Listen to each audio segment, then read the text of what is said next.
श्री गुरुदेव भगवान की जय।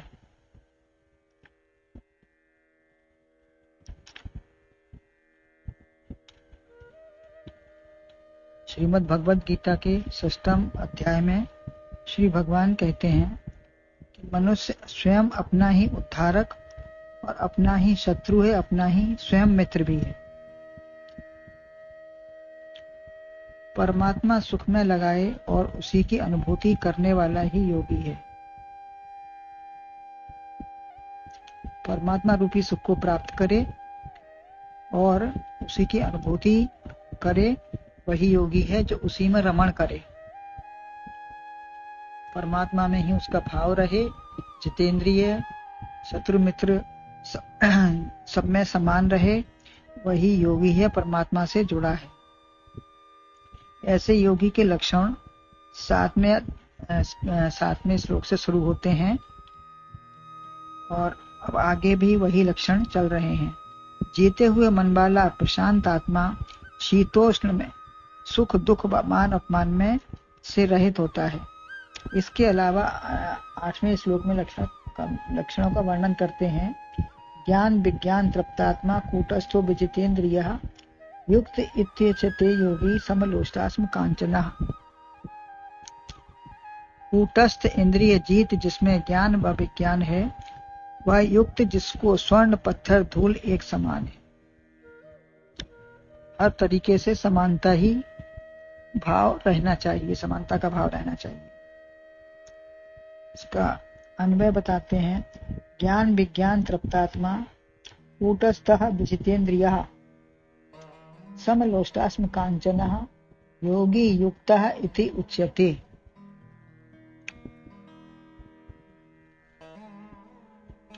अर्थात ज्ञान और विज्ञान से जो तृप्त है, जिसकी आत्मा ज्ञान और विज्ञान से तृप्त है। दूसरा बाह्य प्रभाव से रहित है, कूटस्थ है।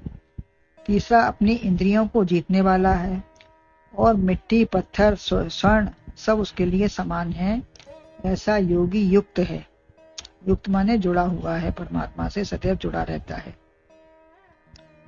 ऐसा कहा जाता है। अतः युक्त कहलाने के लिए उक्त बातों को धारण करना पड़ेगा। तो ये 3 बात बताई गई हैं, उनको धारण करेंगे तभी हम युक्त परमात्मा से हो सकेंगे। 7वें में पहले शरीर व मन का नियंत्रण बताया। अब विशेष रूप से मन जो शरीर के नियंत्रित होने के लिए आवश्यक है।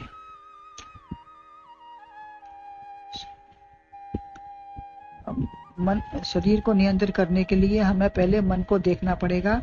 मन का नियंत्रण पहले जरूरी है। पहला, तृप्ति हम उसके किस में मानते हैं, अपनी तृप्ति किस बात में मानते हैं। भोजन पानी या समयानुसार गर्म उष्ण या संसार के पदार्थ पाकर तृप्ति मानते हैं, या एक बार तृप्त होने पर फिर समाप्त न हो, एक बार तृप्ति हो जाए और फिर संतप्त न हो, उसकी इच्छा फिर न रहे। संसार की प्रत्येक वस्तु सतत संतुष्ट नहीं कर पाती। विषय वासना व कोई भी इच्छा पूरी हुई और फिर पैदा हो गई। एक बार पूरी हो जाती है तो फिर उसकी इच्छा हो जाती है कि अगर बहुत अच्छा था तो बहुत फिर मिलता रहे, और नहीं अच्छा है तो कभी ना मिले।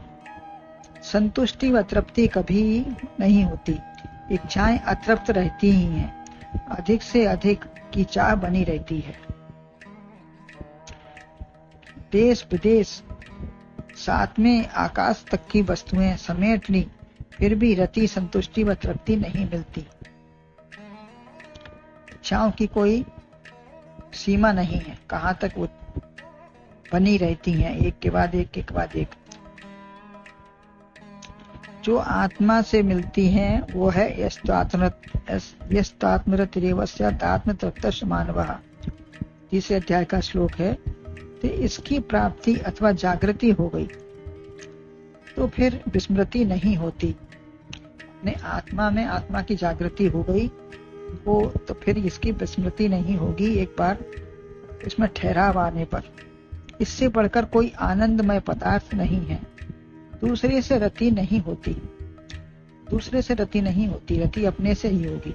आत्मा ही परिपूर्ण है, वह तृप्त है, संतुष्ट है। जो स्वयं ही संतुष्ट नहीं है वो हमें क्या करेगा। दूसरा द्वंद्व में कहीं शांति नहीं है, तो जो दूसरा खुद अतृप्त है, शांत नहीं है, तो वो हमें शांत क्या करेगा। जो स्वयं पूर्ण है वही हमें पूर्ण करेगा। संतुष्टि व पूर्णता दे सकता है, अपूर्ण चीज क्या पूर्णता देगी। मैं अखंड अविनाशी चैतन्य स्वरूप हूं, सब ब्रह्म ही है। सर्वम खल मिदम जगत, ऐसा निश्चय ही विज्ञान है। मैं आनंद स्वरूप हूं। जो ज्ञान मेरे अंदर प्रवाहित हो रहा है वो मेरी दरिद्रता रूपी आकांक्षा अपने को न जानने से ही थी। जो हमारी आकांक्षा बनी थी वही हमारी सबसे बड़ी दरिद्रता थी। और जो अपने अंदर अपने आनंद स्वरूप को पहचानने पर यही मेरा ज्ञान है और यही हमारे अंदर प्रवाहित है और होता रहे, तो इसी से हमें अपना आनंद स्वरूप प्राप्त होगा, दरिद्रता चली जाएगी। एक अति गरीब व्यक्ति बहुत दुखी था, तो किसी ने बताया कि इसी भूमि पर जहां तुम चलते फिरते हो वहीं खजाना गड़ा है। ऐसे ही इंद्रियां, मन, बुद्धि, इन्हीं में हम चलते फिरते रहते हैं। यही हमारे घूमने फिरने के स्थान है। अंदर ही अंदर हमको घुमाते रहते हैं, ये मिले वो मिले। इन्हीं से विस्मृति आत्मधन हमारे, इन्हीं के कारण हमारा आत्मधन विस्मृत है। तो भाव सहित खोजे जो प्राणी, पाव भगत मणि सब सुख खानी। लेकिन जो भाव सहित इसको खोजता है, इसकी खोज में लग जाता है, तो वो सब सुख की खानी जो मणि है आत्मा रूप मिल जाती है। वही प्राप्त करके मैं ही सबका सच्चित आनंद स्वरूप हूँ। सब कुछ सारा पसारा मेरा ही है। फिर दुख, दरिद्रता, वेदना नष्ट होकर आनंद में ही रहता है। शरीर को जो आवश्यकता है वह पूरी करना है, ठीक है, निर्वाह जीवन का करना ही है, लेकिन वह रति, तृप्ति, संतुष्टि नहीं देंगे, न कल्याण करेंगे, न आनंद देंगे। जो संसार की, शरीर की जो आवश्यकता है उनको पूरी करने से कभी हमको रति, संतुष्टि, तृप्ति, कल्याण नहीं मिल सकता, कुछ भी नहीं मिलेगा। वह अपने आप से ही मिलता है। स्वयं का आनंद न हो तो आनंदानुभूति किसी पदार्थ से न होगी। पदार्थ, वस्तु, व्यक्ति हमको आनंद अनुभूति नहीं करा सकते। दृष्टा, दर्शन, दृश्य तीनों एक हो जाएं तभी तक आनंद है। अलग बने रहे तो तृप्ति नहीं होगी। मन से, ध्यान से कोई चीज उपभोग करी तब रस आएगा। एकाग्रता से ही रस आता है। जब हम उसमें संलग्न हो जाते हैं अच्छी तरीके से, मन से, बुद्धि से, ध्यान से, जब उसमें संलग्न होते हैं तभी वो चीज हमको तृप्ति और आनंद देती है। अथवा अगर ऊपरी मन से कोई चीज का हम उपभोग करते हैं तो उसमें भी हमको संतुष्टि नहीं मिलती। विषयों में भी अपने से ही आनंद से सुखानुभूति होती है। विषयों की भी आनंदानुभूति जब ही होती है जब हम अपने आनंद में, एकाकार में तृप्त हो जाते हैं, तृप्त रहते हैं। दृष्टि, दर्शन, दृष्टा तीनों के एकाकार होने पर ही तृप्ति मिलती है। तभी कूटस्थ, जो कूट के समान स्थित है। कूट जो झूठे संसार में मिलकर झूठा नहीं बनाता, अपने में स्थित रहता है। हेमकूट, चित्रकूट, त्रिकूट ये सब शिखर हैं। यह आनंद नहीं, इनसे गिरकर चोट आ सकती है, लेकिन अपने में स्थिति से नहीं बिगड़ने देंगे। अपनी स्थिति है उनकी, वहीं रहेगी। जैसे निहाई पर चोट पड़ने से वह नहीं बदलती। निहाई पर चाहे जितनी चोट पड़ती है लेकिन वह नहीं बदलती, अपनी स्थिति में रहती है। बड़े बड़े प्रहार पड़े किंतु आत्मा में स्थित बना रहे। ऐसे ही जब हमारी स्थिति हो जाती है, युक्त हो जाते हैं, तब हमारे पर कितने भी प्रहार पड़े, कोई कुछ भी कहे सुने, लेकिन हमको कोई फर्क नहीं पड़ता, अपनी स्थिति में स्थित रहते हैं, उससे कोई प्रभावित नहीं करेंगे। दुख, सुख, मान, अपमान, निंदा, स्तुति किसी का प्रभाव न पड़े, अनेक वातावरण आते हैं जाते हैं, वियोग संयोग, धनी गरीब सब आने जाने वाली वस्तुएं हैं। इनमें आत्म स्थिति बनी रहे, यही कूटस्थ है। हमारी अपनी स्थिति ना बिगड़े। कूट माने साक्षी।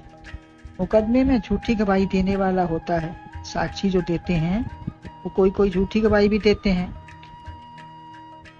संसार के बाहर के तत्व झूठी गवाही देते हैं, आओ हमारे पास, हम तुम्हें सुख देंगे। ये सब झूठी गवाही देके हमको लोग लालच दिखाते हैं कि हम तुम्हें सुख देंगे। केवल आत्मा ही सच्चा कहती है, हमारे पास आओ, हम तुम्हें सुख देंगे। आत्मा का ही सुख वास्तव में सुख है। अतः इंद्रियां जीती जाएं, यह प्रभावित न हो बाहर के दृश्यों से। बाहर वाले चाहे जितना हमको लोग लालच दिखाते रहें, देते रहें, लेकिन उनमें हमको फंसना नहीं है। जैसे कि चिड़ियों के खेत में, चिड़ियां खेत में दाना चुगती थी, तो एक किसान उनको दाना डालता था और चिड़ियां चुगती थी, और उनके सरदार कहते थे कि दाना खाना और सब लेकिन जाल में फंसना नहीं। तो उन्होंने ये अब सरदार का गाना उन्होंने याद कर लिया कि दाना खाना, देखना, जाना, लेकिन फंसना नहीं। तो उसको गाती रहती थी और जाल में फंस गई। दाना भी खा रही हैं, जाल में फंस गई। तो ये हमको केवल सुनने पढ़ने से हमको से बात नहीं बनेगी, हमको उसको समझना है, आचरण में लाना है अपनी जिंदगी बनाने के लिए। वो जाल में फंसना नहीं है। इंद्रियां जीती जाएं, ये प्रभावित ना हो। इंद्रियों को जीतना है।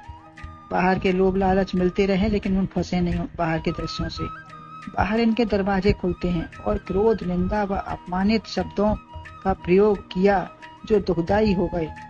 हमने किसी के लिए भी कर दिया और किसी ने हमारे लिए कर दिया, तो वो दुखदाई होते हैं। इससे शत्रु मित्र भी बनते हैं।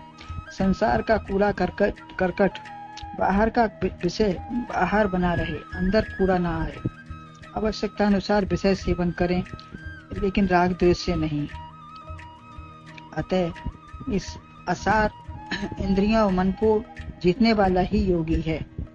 चौथा है, पत्थर, मिट्टी व सोने में बराबर व्यवहार हो।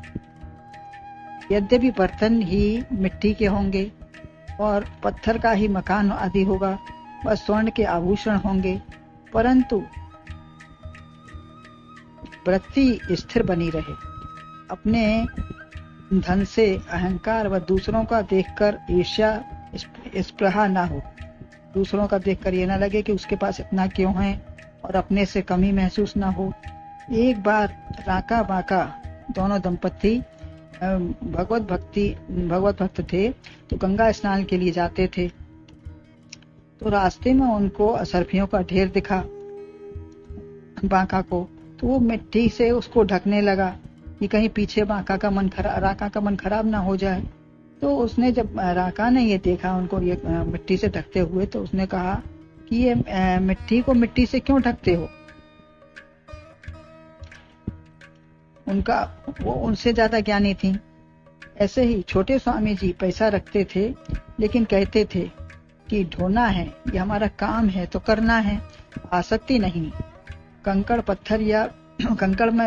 पत्थर में वृत्ति हो। जैसे कंकड़ पत्थर को रखा जाता है, ऐसे ही उसको रखना है, कोई हमारी उसमें अपना नहीं है।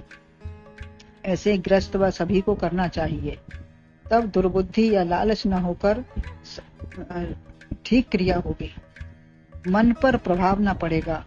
जैसे मुनि में खजांची हैं, काम करते हैं, इच्छाएं नहीं करते, काम व्यवहार सब करते हैं। ऐसे ही युक्त हैं जिसको संसार में रहने की युक्ति आ गई, तो पत्थर पर चले पर चुभे ना, कांटों पर भी चले तो चुभे ना। किसी पे भी जहां भी चलना है, जो रास्ता अपनाना है, ठीक है अपना है, लेकिन उस पर घुसे नहीं, उसमें लिप्त ना हो। काजल की कोठरी में दाग ना लगे। तलवार, बंदूक व चाकू सब चलाते हैं, परंतु अपना बचाव ही करते हैं, वही बुद्धिमान है। अपने ही लगा लिया तो फुअड़ है। कोई काम कर रहे हैं और हमने अपने ही नुकसान कर लिया, अपने ही हाथ पैर काट लिया, उसमें हमारी सावधानी नहीं है। सावधानी हटी, दुर्घटना घटी, नासमझी है। मन परमात्मा में लगा रहे, यही संसार में रहने की युक्ति है, वही योगी है, युक्त है, और यही होना युक्त है। गुरुदेव भगवान की जय।